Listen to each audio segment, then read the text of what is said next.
Hello friends, आज के हम इस वीडियो में अपने दो सबसे इम्पोर्टेंट टॉपिक कवर करेंगे, जो कि है हमारा एक एनालिटिक फंक्शन और दूसरा कॉची-रीमान इक्वेशन। दोनों टॉपिक जो है आपस में बड़े इंटर रिलेट करते हैं। जब हम एनालिटिक फंक्शन समझ जाएंगे क्या होता है तो हम बड़ी इजीली कॉची-रीमान इक्वेशन को भी समझ जाएंगे, क्योंकि अगर कोई फंक्शन एनालिटिक होता है तो वो कॉची-रीमान इक्वेशन को सेटिस्फाई करता है।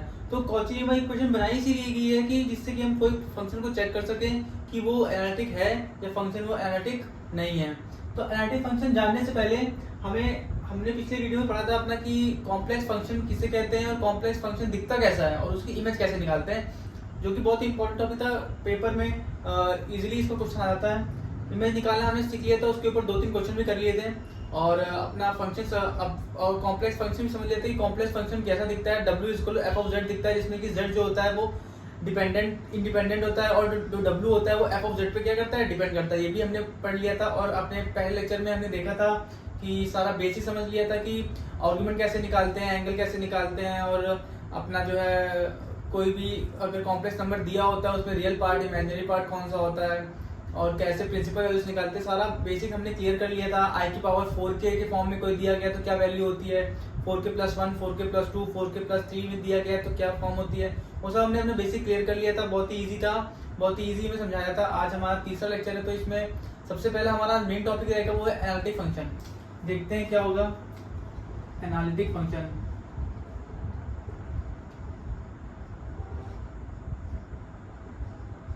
एनालिटिक फंक्शन समझने से पहले थोड़ा सा हम इसका बेसिक देखते हैं। अगर हमारे पास कोई एक पॉइंट है, एक कोई रैंडम पॉइंट z0 है हमारे पास किसी प्लेन में, हमारे पास क्या है एक z0 पॉइंट है किसी भी एक रैंडम प्लेन में, और हमने एक डिस्क कंसीडर कर ली उस z0 पॉइंट के आसपास, जिसमें कि z0 क्या है, z0 इसका सेंटर है, z0 क्या है इसका सेंटर है।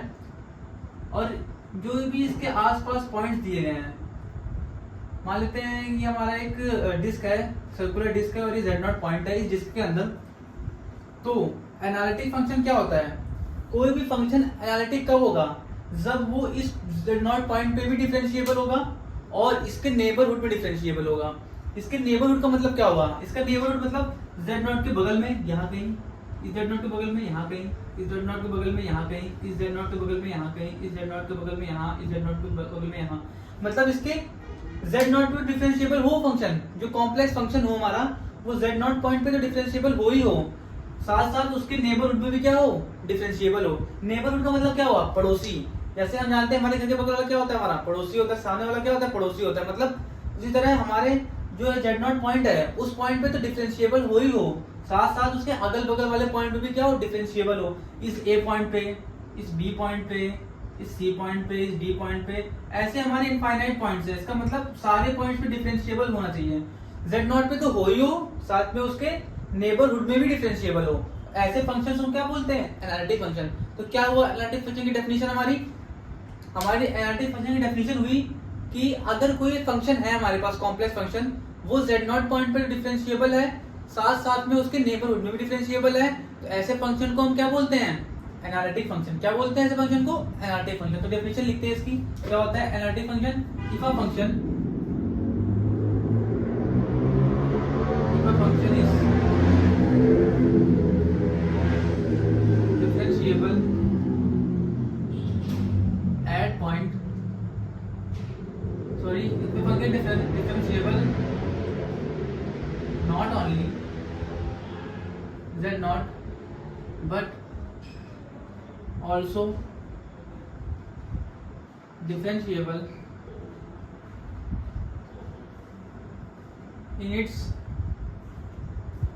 neighborhood।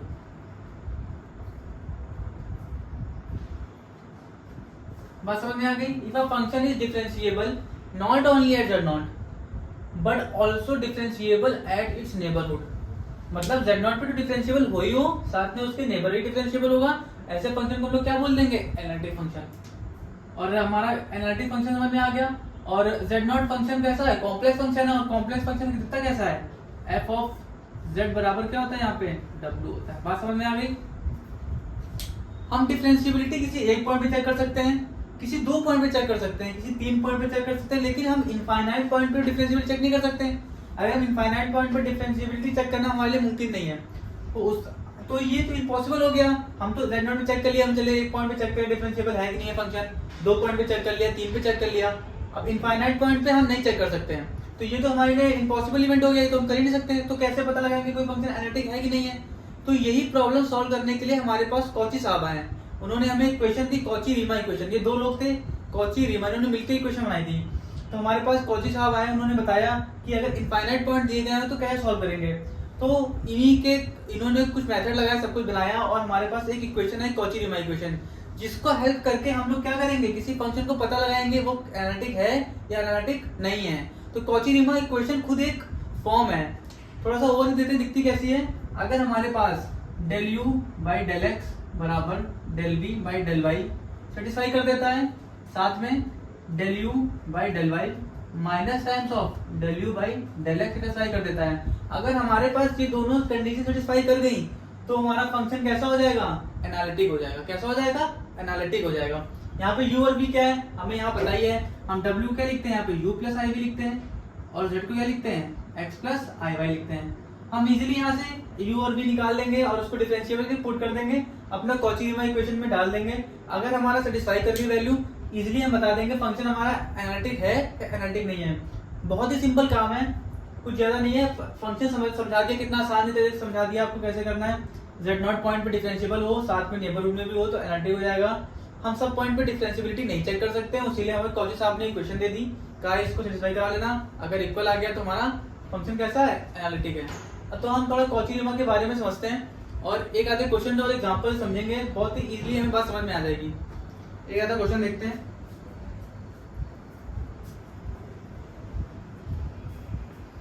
उम्मीद है कि यहाँ तक बात समझ में आ गई होगी, इतना कुछ टफ था नहीं। फिर से रिवाइज कर लेते हैं एक बार बोर्ड ड्रॉप करते वक्त। तो एनालिटिक फंक्शन क्या होता है हमारा, अगर कोई z नॉट पॉइंट दिया गया है हमें किसी प्लेन में, और उस प्लेन में वो z नॉट पॉइंट क्या कर रहा है, डिफरेंशिएबल है, साथ साथ में उसके नेबरहुड में डिफरेंशिएबल है, तो फंक्शन हमारा कैसा हो जाएगा, एनालिटिक हो जाएगा। अगर नहीं डिफरेंशिएबल है तो नॉन एनालिटिक हो जाएगा। वही चेक करने के लिए कॉची साहब आए, उन्होंने इक्वेशन दी, हमने इक्वेशन रख के सॉल्व किया, प्रूव किया। अगर हमारा वैल्यू बराबर आ गया तो इक्वेशन कैसा है, हमारा एनालिटिक फंक्शन है। सिंपल है। एक आधा क्वेश्चन करते हैं जिससे पूरी बात क्लियर हो जाएगी। हाँ, अपने कॉम्प्लेक्स फंक्शन को जो है वो एक पोलर फॉर्म में रिप्रेजेंट कर सकते हैं, लेकिन हमारे एग्जाम्स में ज्यादातर हमें जो है कोऑर्डिनेट फॉर्म में दिया रहेगा। पोलर फॉर्म बहुत ही रेयर हम इस्तेमाल करेंगे अपने सारे सेमेस्टर्स में, तो पोलर फॉर्म ज्यादा इंपॉर्टेंट नहीं है हमारे लिए, इसलिए हम इसको एक्सप्लेन नहीं कर रहे हैं, अपना टाइम वेस्ट नहीं करेंगे वहाँ पे, एग्जाम्पल समझते हैं। तो हमारा एक एग्जाम्पल लेते हैं, बहुत ईजी एग्जाम्पल है। हमारे पास अगर दिया गया है, हम 2-3 क्वेश्चन लेते हैं साथ में, जिससे कि एक साथ सॉल्व कर लेंगे, एक लेने से तो अच्छा ही है। तो क्वेश्चन नोट करते हैं, आप भी नोट कर लो। Which of the following function is analytic function.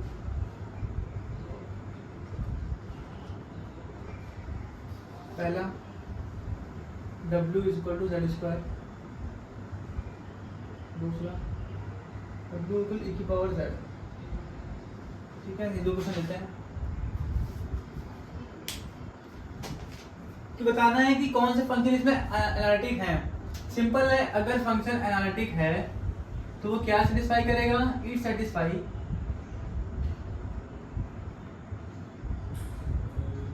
Cauchy Riemann equation. मतलब में अगर फंक्शन एनालिटिक है तो सेटिस्फाई करेगा कॉची रीमान इक्वेशन को। कॉची रीमान इक्वेशन क्या होती है, इसे लिख देते हैं। स्पेलिंग देखने में गलत हो सकती है।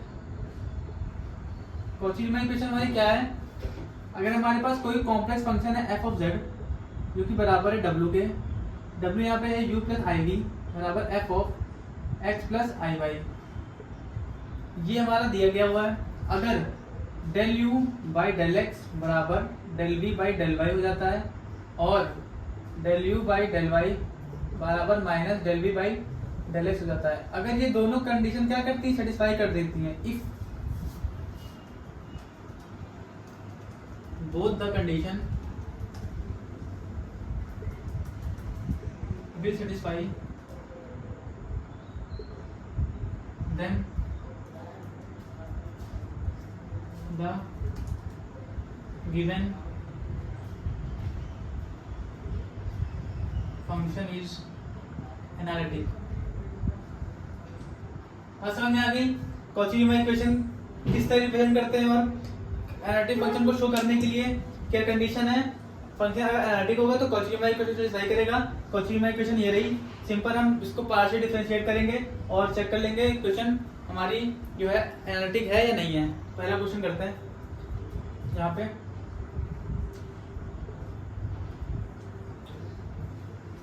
पहला क्वेश्चन हमारा दिया गया है यहाँ पे w बराबर z स्क्वायर। w हमारा यहाँ पे क्या है पता है, u प्लस आई बी है। z हमारा क्या है, x प्लस आई वाई है। कुछ नहीं करना है, इसका स्क्वायर लगा दिया ऊपर, स्क्वायर को खोला यहाँ पे x square minus Y square plus 2x I Y आया। यहाँ पे u आया हमारा x square minus Y square, ठीक है। और v हमारा क्या आया यहाँ पे, v आया हमारा 2xy। कॉची-रीमान की इक्वेशन का इस्तेमाल करेंगे क्योंकि फंक्शन चेक करना है फंक्शन एनालिटिक है कि नहीं है। कॉची-रीमान इक्वेशन कहती है del u by del x बराबर del v by del y होना चाहिए और del u by del y बराबर minus del v by del x होना चाहिए। del u by del x मतलब x के रिस्पेक्ट में डिफरेंशिएट करेंगे इसको, y कांस्टेंट हो जाएगा तो यहाँ 2x, इसको किया y के रिस्पेक्ट में तो यहाँ कितना आया, y के रिस्पेक्ट में किया तो x कांस्टेंट हो गया, आया 2x। ये तो सही कर गया। यहाँ चेक करते हैं del v by del y करना है, सो del u by del y करना है, मतलब y के रिस्पेक्ट डिफरेंशिएट करना है। x कांस्टेंट हो जाएगा 0 माइनस 2x आया, इसको v को किया x के रिस्पेक्ट में तो y हमारा कांस्टेंट हो जाएगा, हो जाएगा 2। यहाँ पे क्या हो जाएगा, x के रिस्पेक्ट में डिफरेंशिएट करेंगे तो y हमारा यहाँ पे क्या हो जाएगा, कांस्टेंट हो जाएगा। और यहाँ पे आ जाएगा हमारा y कांस्टेंट हो जाएगा, 2y हो गया, तो यह माइनस 2x बराबर 2y। यहाँ पे तो ये इक्वल नहीं हुआ, तो सिंपली अगर ये इक्वल नहीं हुआ तो हमारा क्या हो जाएगा, ये हमारा हो गया, यहाँ प्लस मिस्टेक हो गई, यहाँ पे y हो जाएगा, यहाँ y हो जाएगा, ये माइनस यहाँ लगा दिया कि यहाँ भी ये इक्वल हो गया है। इसका मतलब ये कॉची-रीमान इक्वेशन क्या कर रहा है, सेटिस्फाई कर रहा है। इट मींस क्या हुआ, w is equal to z square is a analytic function. कैसा फंक्शन है, एनालिटिक फंक्शन है। बस हम बहुत सिंपल बात है, बात समझ में आ गया हमें। कुछ नहीं करना है, फंक्शन चेक करने के लिए एनालिटिक फंक्शन है कि नहीं है, सिंपल हमें चेक करने के लिए कुछ नहीं करना है, कॉची-रीमान इक्वेशन को सेटिस्फाई कराना है। कॉची-रीमान इक्वेशन हमारी सेटिस्फाई कर जाएगी तो हमारा जो फंक्शन है वो कैसा हो जाएगा, एनालिटिक हो जाएगा। बिल्कुल टेंशन नहीं लेनी, बहुत इजी सवाल है। अगला क्वेश्चन लेके देखते हैं, यही कर लेते हैं और आराम से हो जाएगा।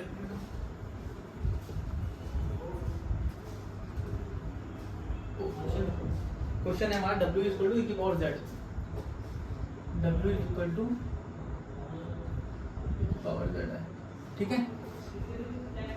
w इक्वल टू e की पावर z है, यहाँ पे आया u प्लस आई बी, इसको सॉल्व किया x प्लस आई वाई आया, इसको ब्रेक करके लिख लिया, यहाँ पे आया e की पावर x डॉट e की power i y, base same power add हो जाएंगी, u प्लस आई बी हो गया, e की पावर x हो गया, e की पावर आई थीटा लिखा हुआ है, कैसे कोऑर्डिनेट में लिखा है, पोलर कोऑर्डिनेट में लिखा है, तो इसे अगर तोड़ेंगे तो क्या आएगा, cos थीटा प्लस आई साइन थीटा। इसको हमने आपको पहले लेक्चर में बताया था कैसे लिखते हैं, पोलर फॉर्म में लिखते हैं इसको ऐसे। तो e की पावर आई वाई लिखा है, इसका मतलब क्या हुआ, cos y प्लस आई साइन y, क्योंकि थीटा यहाँ पे किससे रिप्लेस हो जाएगा, y से, इसको अंदर मल्टीप्लाई करा दिया, e की power x cos y plus i e की पावर x साइन y। यहाँ पे u क्या है हमारा, e की power x cos y, b क्या है हमारा, e की पावर x साइन y, ठीक है। कुछ नहीं करना, अगर फंक्शन क्या है हमारा एनालिटिक है तो किसको सही करेगा, कॉची-रीमान इक्वेशन को। तो कॉची-रीमान इक्वेशन हमारी क्या है, del u by del x बराबर del v by del y और del u by del y बराबर minus del v by del x, ठीक है। पुट करते हैं, x से डिफरेंशिएट करना, y कांस्टेंट हो जाएगा, की पावर x cos y आ गया यहाँ पे, v को किया y के रिस्पेक्ट में तो यहाँ e की पावर x cos y, यहाँ पे इस वाली इक्वेशन में सेटिस्फाई कर गई। इसको चेक करते हैं, del u by del y करते हैं, y के रिस्पेक्ट में करेंगे तो आ जाएगा e की माइनस x sin y हो जाएगा यहाँ पे, और minus times of del v by del x करते हैं तो e की पावर x sin y हो जाएगा यहाँ पे।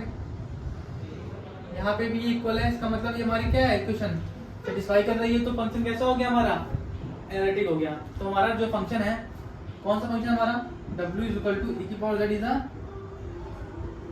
एनालिटिक फंक्शन समझ में आ गई। फंक्शन हमारा कैसा है, ये एनालिटिक फंक्शन है। बहुत ही इजी स्टेप्स है, कुछ ज्यादा करना नहीं है इसमें, बहुत ही इजी समझाया मैंने आपको। अगर फंक्शन, फिर से बोलता हूँ, अगर फंक्शन एनालिटिक चेक करना है तो कॉची-रीमान इक्वेशन सेटिस्फाई करनी है। कॉची-रीमान इक्वेशन अगर सेटिस्फाई कर गई तो फंक्शन हमारा एनालिटिक है। और एनालिटिक फंक्शन क्या होता है, अगर हमारा किसी भी पॉइंट z0 पॉइंट पे फंक्शन डिफरेंशिएबल है और उसके नेबरहुड में भी डिफरेंशिएबल है तो फंक्शन कैसा हो जाएगा, एनालिटिक हो जाएगा। फिर से बोलता हूँ, फंक्शन एनालिटिक कब है, अगर वो z0 पॉइंट पे डिफरेंशिएबल है, उसके नेबरहुड में डिफरेंशिएबल है तो फंक्शन हो जाएगा हमारा एनालिटिक।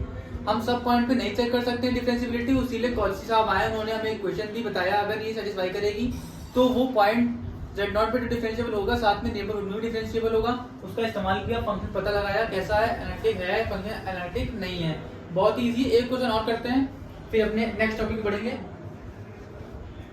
आखिरी क्वेश्चन हमारा देखते हैं, बहुत ही अच्छा क्वेश्चन है आखिरी क्वेश्चन, मजा आएगा करके आपको।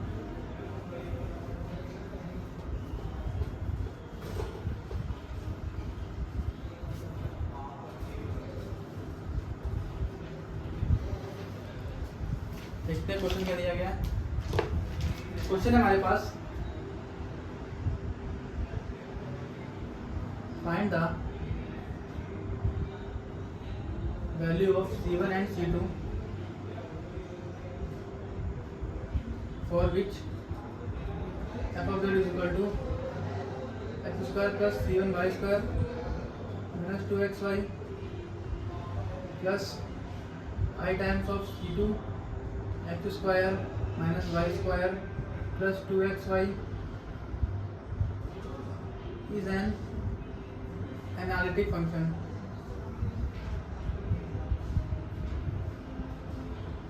और समझ में आ गई, हम इसको सॉल्व करेंगे।